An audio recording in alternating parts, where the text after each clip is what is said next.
Untuk di peternakan bebek, kalau memang memulai, kalau dalam bahasa Banyumas ya, sekiranya wedi itu jangan wani-wani, dan kalau memang wani itu jangan wedi-wedi.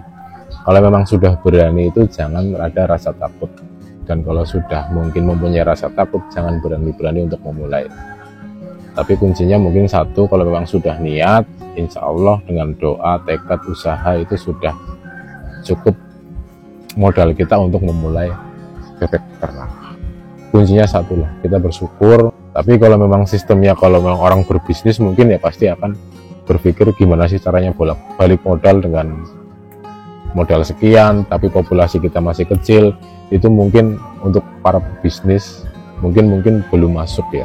Tapi kalau bagi saya sih, yang penting saya bisa produktif, setiap harinya konsisten, bisa untuk melanjutkan ataupun melangsungkan hidup saya dan keluarga saya, itu sudah cukup, alhamdulillah. Kalau dibilang menguntungkan, sangat menguntungkan sih Pak. Paling tidak kita bisa membantu ya, bisa membantu untuk kelangsungan hidup keluarga saya. Walaupun nilainya mungkin belum seberapa, tapi ya cukup, alhamdulillah.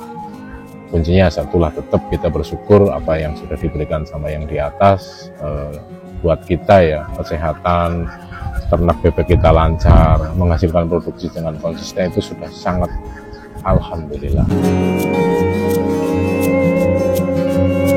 Awal mula saya dulu itu bebek ya, karena memang saya ketertarikan itu pernah punya pengalaman dengan almarhum bapak saya, peternak bebek, tapi memang belum ke ranah yang serius, hanya sekedar ternak-ternak terus menghasilkan. Dan untuk sekarang ini memang saya lebih serius, dan kan modernisasi ya Pak ya.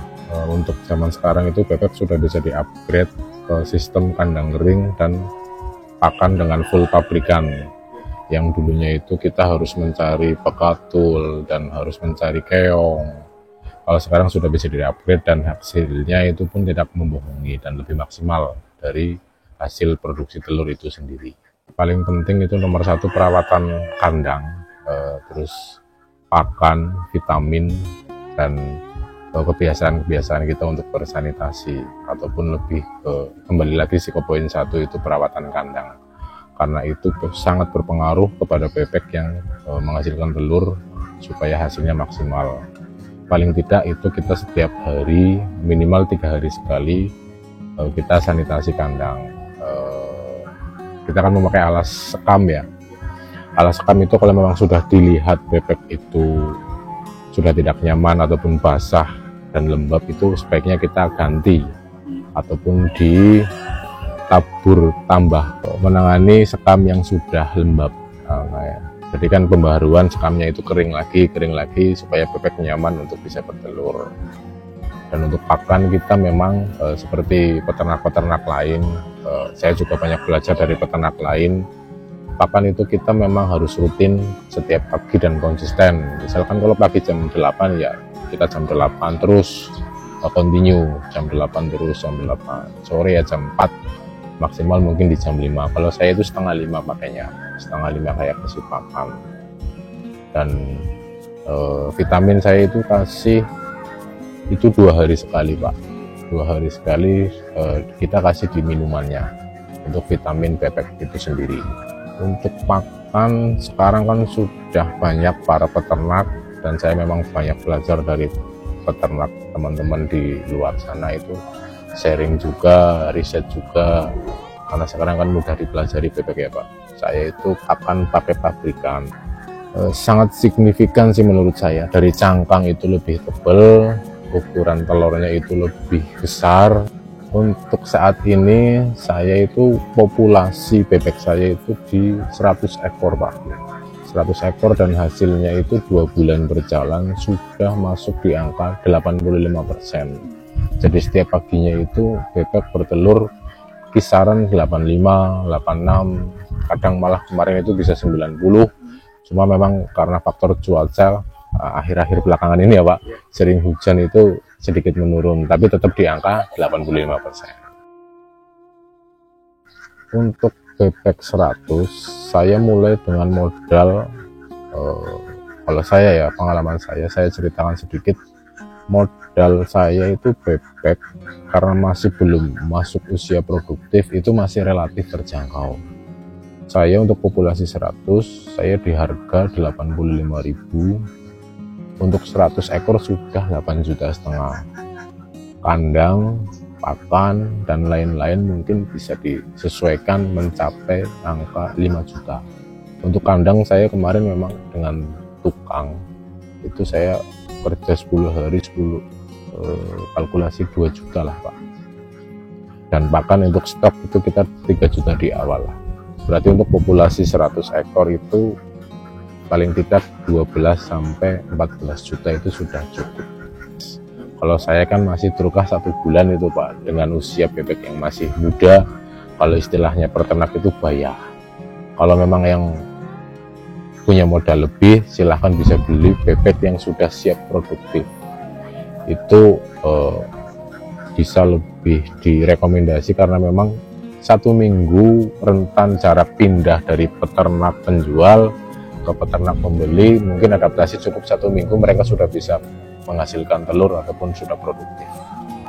Kalau kandang ya mungkin sepengetahuan saya sih, saya pribadi, kalau kandang itu mungkin untuk populasi 100 itu dibikin yang luas ataupun dibikin yang omber. Untuk saya sendiri mungkin ada sedikit kesalahan Pak, karena di populasi 100 kandang saya itu masih sangat kecil, di kategori kecil, karena memang saya itu tantangannya, challenge saya pribadi itu dengan biaya ataupun modal yang istilahnya pas-pasan, gimana sih caranya supaya bisa menghasilkan produksi yang di angka syukur pisan 100%, kalaupun tidak sudah di 80% sudah bagus. Dan nyatanya dengan sistem kandang saya memang ukurannya mini, untuk populasi 100 itu dengan perawatan yang konsisten, pakan, vitamin, dan sanitasi kandang itu memang sangatlah berpengaruh. Dan terbukti hasilnya kita masih stay ataupun konsisten di angka 85%. Dan target saya Pak untuk September ini paling tidak 95%. Untuk kendala sih sebenarnya satu ya Pak, kita sangat menjaga faktor cuaca, karena memang perubahan cuaca itu di bebek yang saya rasa dan pengalaman saya itu sangat berpengaruh. Apalagi kalau hujan di siang sampai sore itu bebek mungkin sedikit kurang aktif di kandangnya. Tapi kalau memang dengan cuaca yang terang, cahayanya bagus, itu bebek cukup aktif. Faktor lain itu kita tantangannya di pakan Pak, yang inflasi ya, kadang naik turun harga dari pakan, itu sangat berpengaruh ke nilai jual kita. Dengan full pabrikan, upgrade sistem kandang kering itu kan memang biayanya cukup besar, perawatannya juga cukup lumayan. Tapi ya tantangannya kita memang harus pinter-pinternya cari pasar supaya bisa menghasilkan nilai jual yang paling tidak bisa mengimbangi pakan dan perawatan. Kalau suka dukanya, belajar dari sukanya dulu saja Pak. Kalau duka ceritakan di belakang lah. Kalau sukanya itu karena memang saya sangat masih baru ya, masih seusia jagung lah katakanlah. Sukanya itu setelah saya terus terang itu saya 1 bulan pertama itu memang belum menghasilkan telur Pak, karena memang saya itu basicnya beli bebek itu di harga yang masih relatif terjangkau untuk kemampuan saya pribadi, dan masih memang usia bebek masih muda. Jadi pada waktu itu saya 1 bulan kasih pakan dan memang belum bertelur. Justru bertelurnya itu pada saat hari ulang tahun saya Pak, pecah telur istilahnya ya. Itu satu kali pertama jatuh telur tanggal 27 Juli. Sukanya itu Pak, dan memang dari saran peternak lain, teman-teman peternak lain, saya itu memang beralih ke pabrikan. Yang tadinya memang saya bikin bebek itu di awal pindah ke kandang saya, itu saya masih menggunakan pakan racikan karena memang bebek itu masih belum masuk usia produktif. Jadi saya masih pakai pakan racikan, bekatul, dan yang lainnya.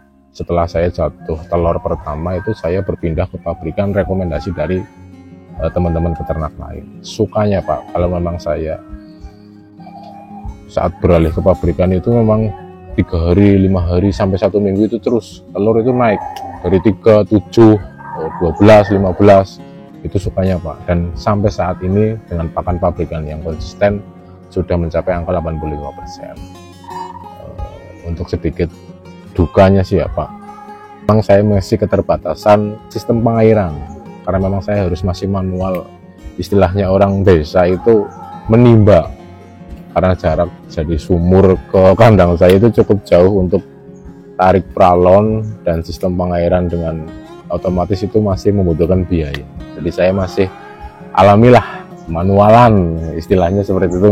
Masih nimba, masih ngangsu dari sumur ke kandang. Tapi ya tetap senang dengan hasil yang memang kita berikan, yang terbaik untuk bebek kita. Pasti bebek juga akan menghasilkan imbalan yang sama lah, istilahnya timbal balik antara si peternak dan si bebek tersebut. Kalau titik terendah selama saya beternak bebek ya Pak, titik terendahnya mungkin saat naik turunnya harga telur, hasil dari produksi bebek tersebut.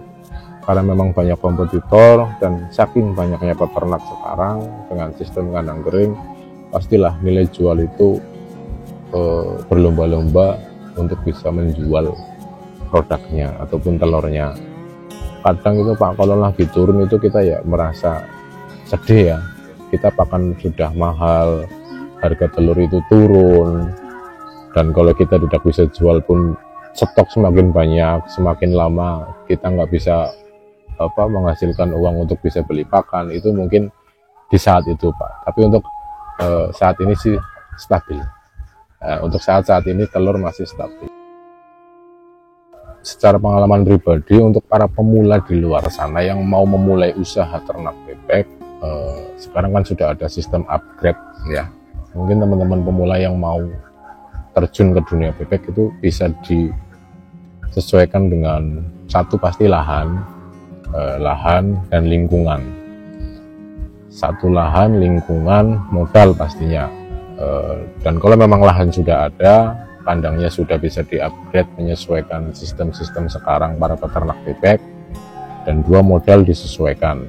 Kalau bisa beli yang sudah siap produktif, supaya mungkin kalkulasinya modal bisa cepat balik. Dan istilah yang paling penting dalam peternak itu ya pasti satu lah, perawatan kandang secara konsisten, paling tidak sanitasi kandang, pemberian pakan yang konsisten, pemberian vitamin juga yang konsisten, dan juga kita controlling lah Pak, untuk kesehatan bebek tersebut. Dengan cuaca-cuaca yang akhir belakangan ini sedang berubah-ubah, kadang panas, hujan, dan kadang dingin. Sekarang kan saya sudah bicara untuk hasil produktif di angka 85%, untuk bisa mencari pasar supaya kita bisa menjual dengan harga yang maksimal, karena memang bebek yang kita pelihara itu menghasilkan telur, dengan pakan pabrikan itu menghasilkan telur yang beromega tinggi. Jadi saya memang berkomitmen ataupun berprinsip, gimana sih caranya kita bisa menjual produk kita yang berkualitas, yang beromega itu dengan nilai jual yang tinggi gitu. Makanya saya ya peternak sendiri, ya marketing sendiri, ya istilahnya babat ala sendiri, dan alhamdulillah sudah punya 1, 2, 3 pelanggan.